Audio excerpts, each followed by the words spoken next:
There's a river, actually many rivers, but forgiveness is a big one.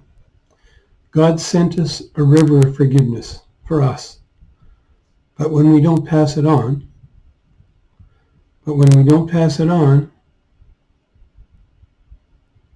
and we don't let it flow through us, we dam it up. It gets stopped up. It's not that God stops his forgiveness.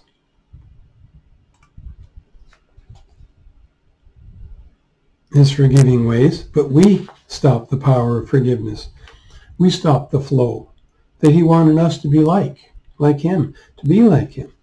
But in our selfishness, we don't want to pass it on. Like in our hearts, we act like there's a shortage of forgiveness. So we keep the forgiveness just for ourselves. But forgiveness can't be manipulated like that. It's a gift. The gift of forgiveness. Unmerited favor from God. Nothing we earned, but just God's nature. And the forgiveness of ourselves as well. We can't forgive ourselves. We block the forgiveness God had for us too. There is a river of prosperity too that flows from God to us. All these gifts from God were never meant to be contained by us, but to be given out by us to others, to be a conduit, not a dam. That's funny, the dam and the damned. These rivers can't be contained to lead to any good, but are given to us to pass to family and to friends and to others. Rivers of anything, when dammed up, become stagnant. What was meant for good becomes our downfall. Your life was not given to you for just you, but for those around you. But because you held back, as if God had a shortage, and then you feared the abundance of God would stop, you stopped the flow. You stopped giving what he gave you. Forgiveness, money, fame, fortune.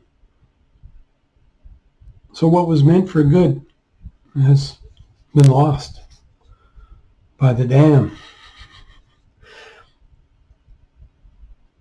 Then it progresses from there. We think there's a great shortage coming as we create an even bigger dam. And the end is horrific. We start to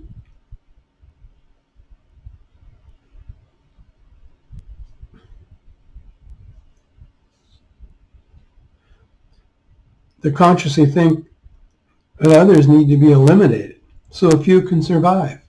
Does that sound familiar?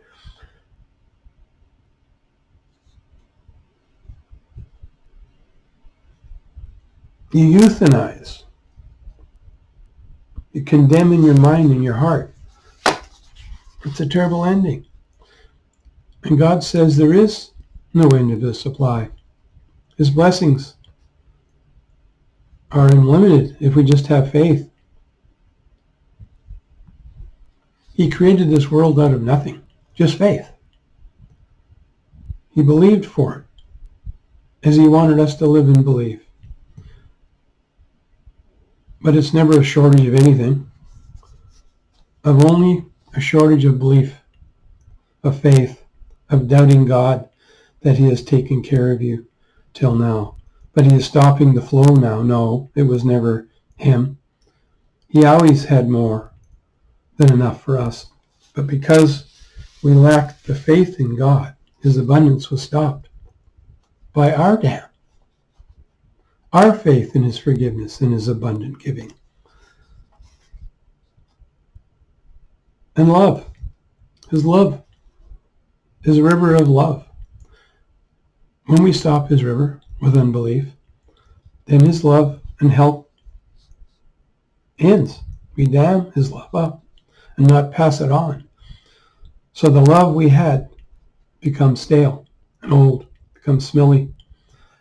All these qualities were never given to be contained, to be dammed up, but to be passed through us.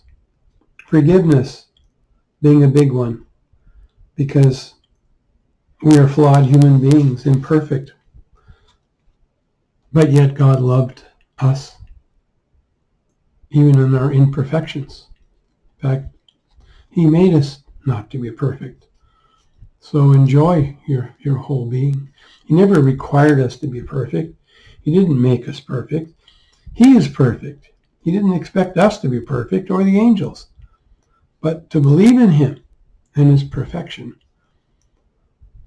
To never hold back His feelings towards us. To be in His likeness and pass them on. Not to damn the goodness He had poured over us and into us. But because of our unbelief, we have held back what He wanted us to pass on. Forgiveness doesn't end with us. That was never His plan. Our true success will be based on our fluidity of His gifts that He has given every man. He knows all our weaknesses, yet He loves us. He keeps on giving.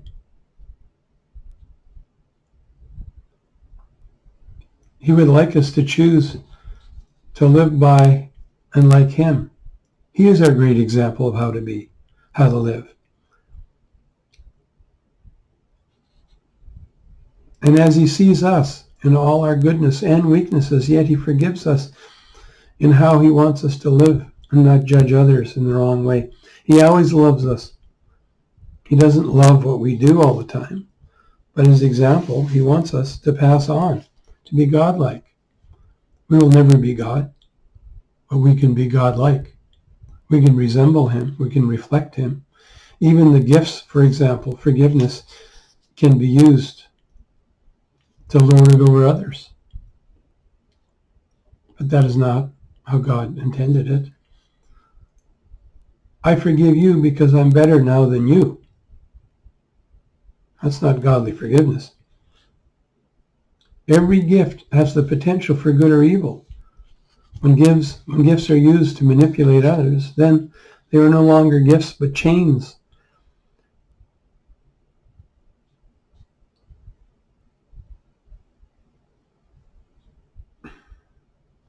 Intent of any action is most important. Even love, with the intent to manipulate others, is not love. Agape love has no ulterior motives. True love loves out of itself with nothing added. True forgiveness for forgiveness out of itself, out of its nature, with no ulterior motive. That's true forgiveness. I know it's hard to conceive out of a human perspective of freely giving anything like God does. But that is how He works with us, not looking for a reward for what we do, but for a reward for being like Him. There is a river that flows from the throne of God that was given to us to pass on, not to dam up. There is a river of life, an abundant life that flows from Him, and it was given to us to pass on. Forgiveness was not a power for us to lord it over others. There's no shortage in heaven, nor on earth, if we receive it and pass it on. There's a shifting in my favor from you, dear Lord. Every gift is a tool that can be used for good or evil. Use them for good. Every thought, every action has a destination. Where are your thoughts and actions taking you? The first step may seem innocent, but they will eventually take you to a place you might not want to be. So look at those first steps in the direction that you're aiming your life. Amen.